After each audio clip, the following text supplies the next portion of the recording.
Hello and welcome to the world of Zwift, the show for those looking to explore every nook and every cranny of the Zwiftiverse, as well as getting reviews, interviews, and training tips. Basically, this is a backstage pass to Utopia and beyond. So let's see what we've got coming up in this week's show. We speak to the brains behind the Yumezi Map about what goes into building a new Zwift world. Dave Towle continues on his mission to get face-to-face with fascinating Zwifters from around the world. I get jelly in the feed zone. There's more A to Zwift. An expert cycling coach, Shayne Gaffney, gives us a breakdown on his latest workout of the week.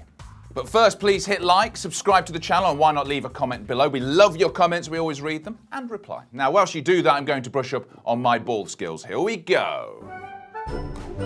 It's just so easy, this. My ball skills are second to none. King of the balls, they call me. King of the balls. On with the show. This isn't the only place for extracurricular Zwiftivities. There's also a podcast and a jam-packed timetable of rides, runs, and races on your Zwift companion app. So here's a little taste of what else is going on this week. Now in its 9th year, the Rapha Women's 100 is back, celebrating the participation of women in cycling. The goal? It's simple. As the name suggests, ride a total of 100 kilometres, either outdoors, indoors, on Zwift, or even a combination of both. This year's event will take place on Sunday, September 12th, and Olympic gold medalist Danny Rowe will lead a group workout series beginning on August 18th to get you primed and ready to ride. Join in to unlock the exclusive Rapha in-game kit, which is also available IRL, and you can check out your Zwift companion app for more on that. Following the success of the Around the World event series earlier this year, INEOS Grenadiers are returning to Zwift, bringing you in-game experiences that relate to the biggest days on the biggest stages for the team. From Geraint Thomas reaching the summit of Alpe d'Huez in yellow, Egan Bernal winning the team's 7th Maillot Jaune, and Theo Gegenhardt winning the Giro. All starts on August the 11th, and the INEOS Grenadiers Greatest Hits Week will include headline rides led by some of the team's biggest names. Race experience rides, there'll be group rides and time trials as well.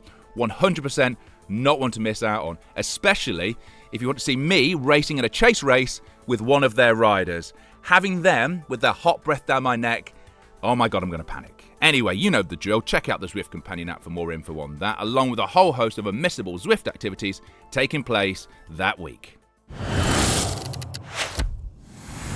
The Japanese-inspired Yumezi Map has been a hive of activity since it was built, and it got me thinking just what goes into creating a new world on Zwift. So I sent a crack team of filmmakers to grill the lead game designers and give us the lowdown on what it really takes to build such an awesome new world and bring us all this new tarmac to ride on.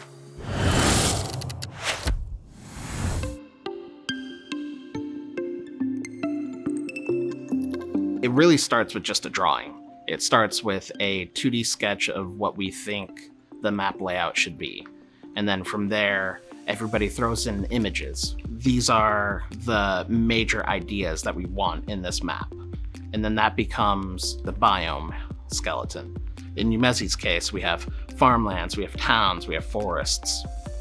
So then we start to figure out how all of that connects together. How can we visually connect these extreme ideas logically?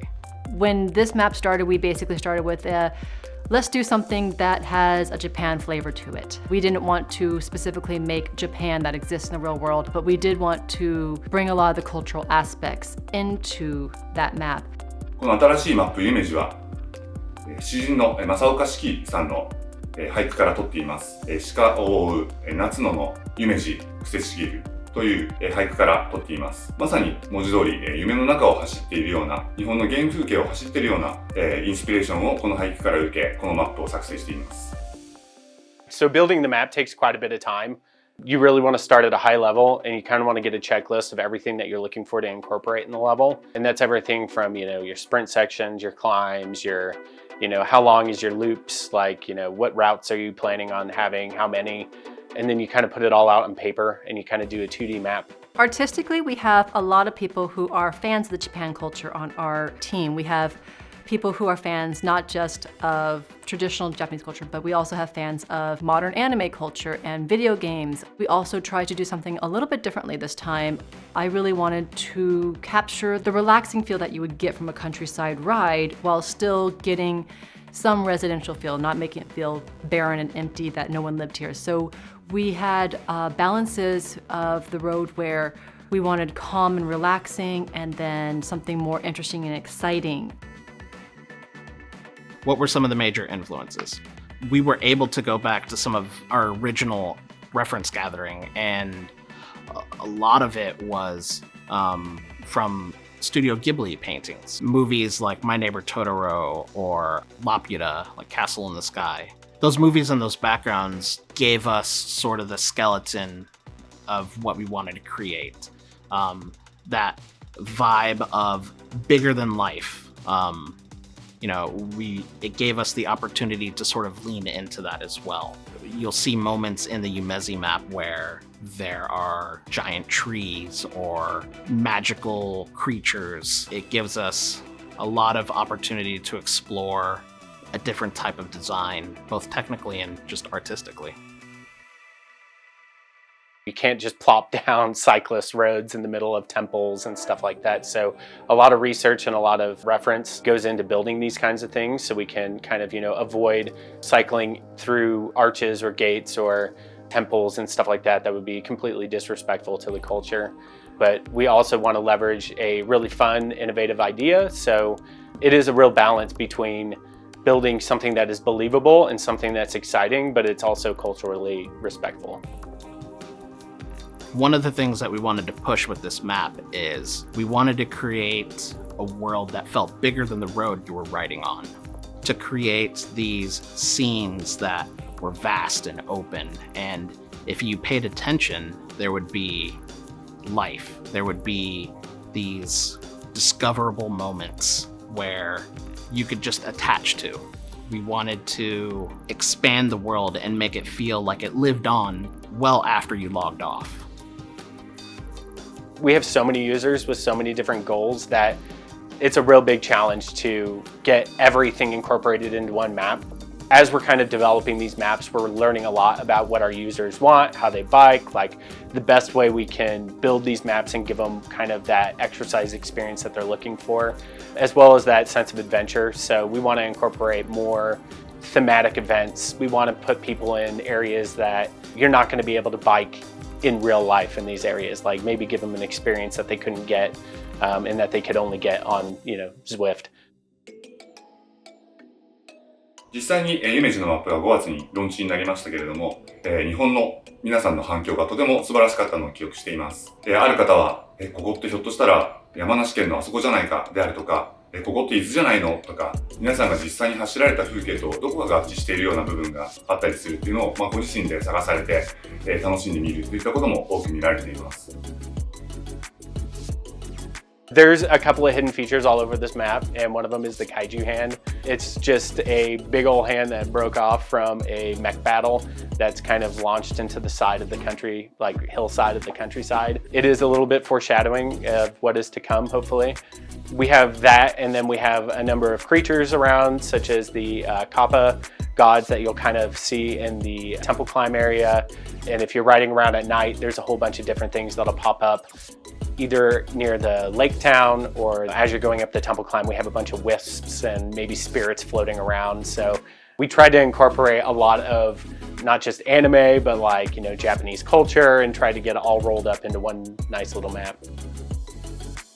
In Yumezi, we have a handful of unique biomes. We have farmlands, we have a residential town, a foresty climb, we have a lake area, and then we also have sort of this market festival location in the map as well. Areas like the forest climb, there's not too much man-made structure there. We rely heavily on organic silhouettes. So at the top of the climb is this tree shrine. It's this giant tree that you can see from everywhere on the map. That's one of the instances where we thought it would be cool to ride through it, like to take part in that asset versus just riding by it.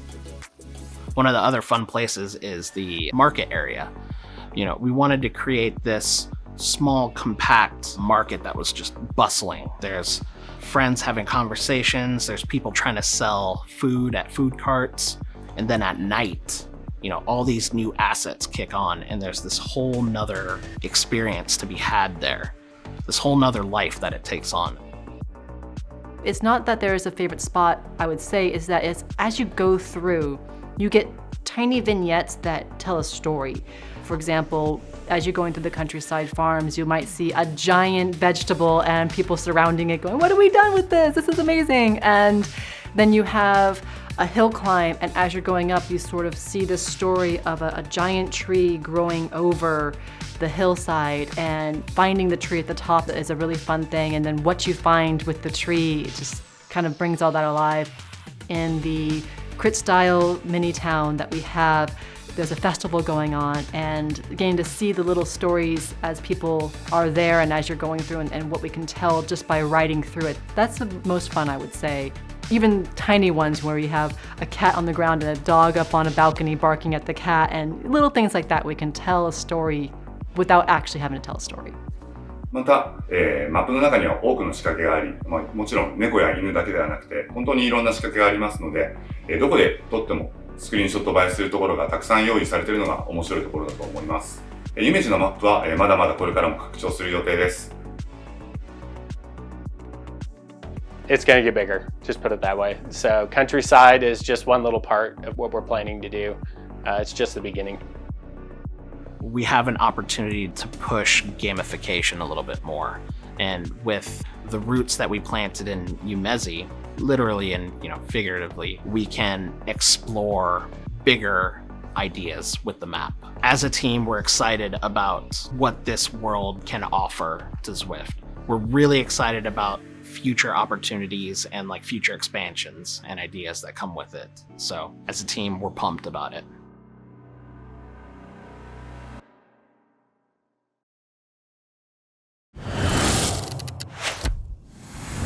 Is that generic game show music that I hear? Oh, it is. Therefore, it must be time for...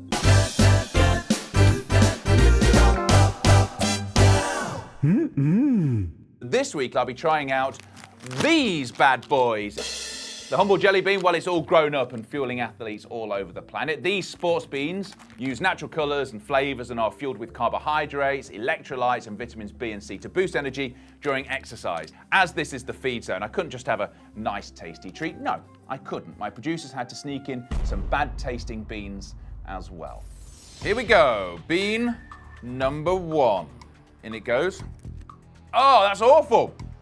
Oh, it tastes like, well, I don't want to say what it tastes like, but it tastes bad, man. You know, say somebody accidentally dropped an ashtray into a pint of water and then mixed it around and left it for a couple of weeks outside. That's what that tasted like. I'm going to say dirty ashtray water. Was that correct? What? Stink bug. Bean number 2. Okay, that's nicer. Oh, that's fresh. Really fresh and nice. Like a lemon granita on a hot summer's beach. Lemon. Fruit punch. Very nice, okay. A little brown one. Fills me full of dread, but it's all for the great glory of Zwift. Oh. Oh my God. Ugh. Right, what is that? Hang on. I'm going to say that's dogger. It's dog food. Yummy. And let's go with this final big boy. That's definitely got salt in it. Salted margarita, I'm going with that. Orange. Sort of close. Well, as you can see, there's a whole plate more of them. Am I going to lay into them? No, I am not. What I'm going to do is stop there because the dog food one is still haunting. Really, really haunting me. And say that if you ever want me to try anything on the feed zone and you've got an idea, stick it in the comments below. And if it could not be dog food, that'd be lovely.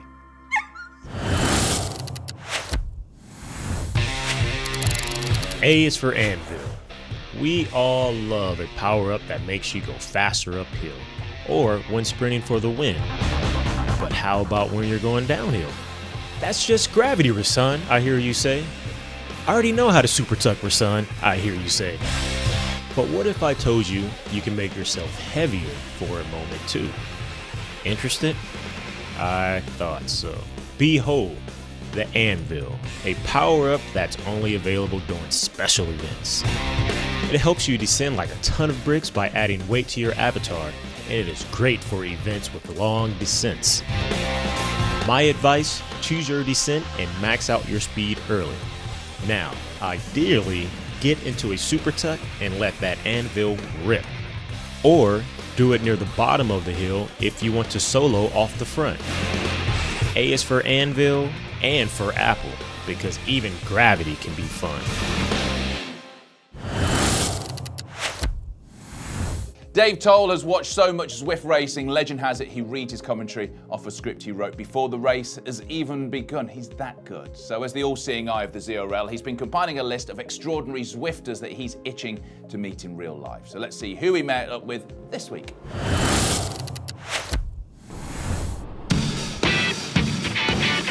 This week, we're in the city that never sleeps, New York. This city is legendary.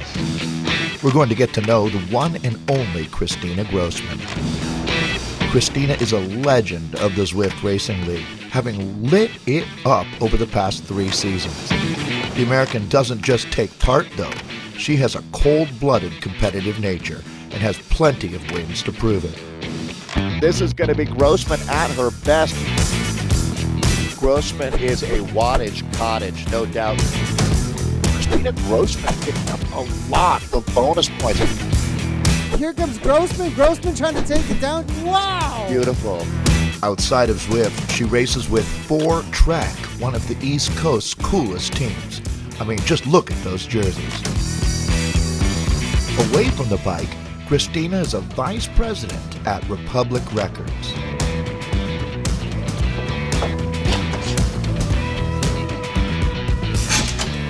Kristina, hey, here they are. I've heard a lot about you guys. Andy and Maggie. So this is Andy. This is Andy, Maggie. and that's Maggie. And this is Kristina. Good to see you, Kristina. What's up, buddy? Right on. It's been a long time that I've been looking forward to making this visit. So this is New York City living at its best, actually. Yes.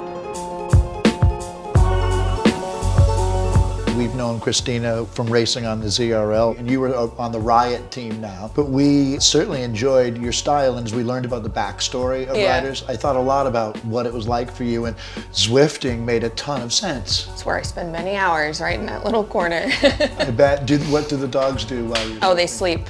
One there, or one on the couch. That's their Zwift station. Yeah, exactly. I always had Zwift for training, but I never really raced on Zwift until COVID.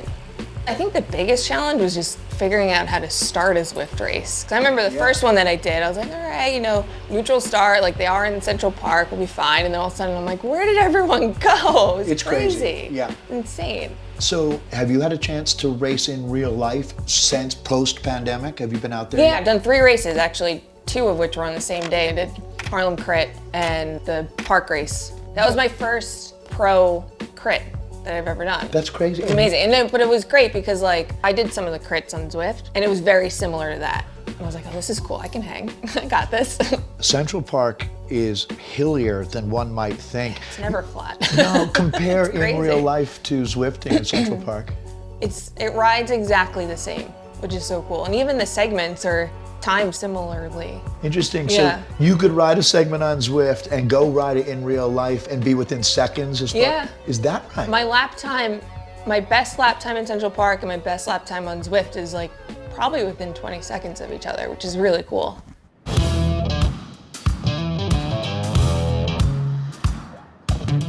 How good are the dogs for just in general stress relief and just positive mental? They're the best, just look at him. Yeah.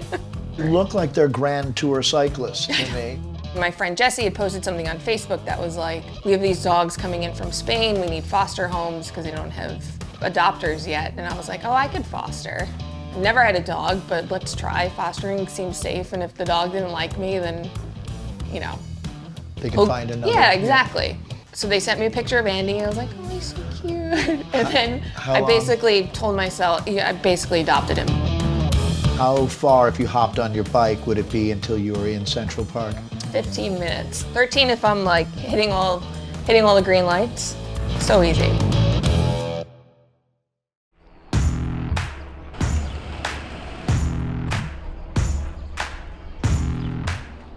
This is our friend Maggie, and then our man Andy. Andy, the OG. And Andy has an Instagram account, doesn't he? Oh yeah, Andy the long doggo. Yeah, it's quite popular from what I see.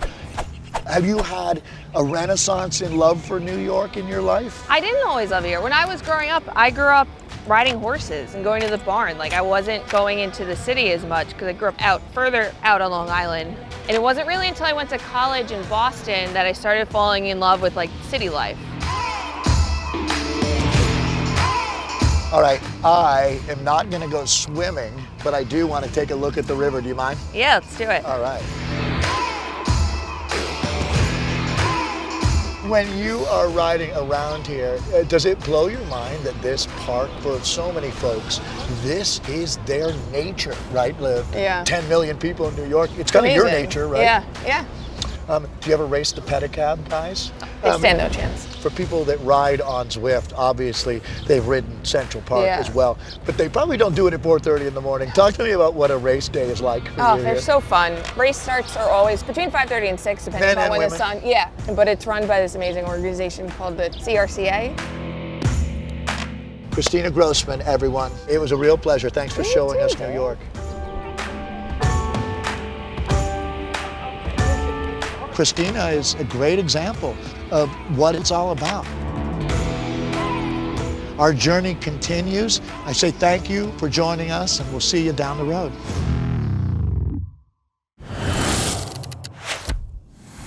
Coach Shayne Gaffney recently helped me smash my gravel endurance challenge with his tailored workout plan, and he's created a series of workouts for you as well. Whether you've got your own challenge coming up, a fitness goal to hit, or you just like making yourself sweat profusely on the bike, his program will help improve overall fitness in short, sharp hits of training, and I personally can absolutely recommend them. So here he is to talk us through what we can expect from the latest workout of the week. Do it to me, Shayne. Do it to me.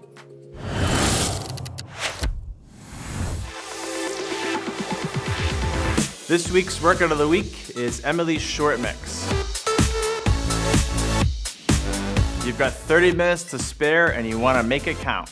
Emily's Short Mix will fit the bill. With a gradual increase in time spent over threshold and minimal recovery between interval sets, this workout is perfect for Zwifters who are time crunched and want to get on, work hard, and go about their day. By working harder later in a workout, you will improve your fatigue resistance and mental capacity for suffering. Emily's Short Mix is one of the most popular workouts on Zwift to date and will be sure to not disappoint. This is the part of the show where I jauntily wave goodbye to you and you wave back, as well, as if we're saying goodbye to a cruise liner in the 1930s. But it's been great, and thanks so much for staying tuned. I'll stop waving now. Why not subscribe, try out Workout of the Week, and let us know in the comments below how you enjoyed the Watopia Cup. We want to know how you got on. Till then, ride on.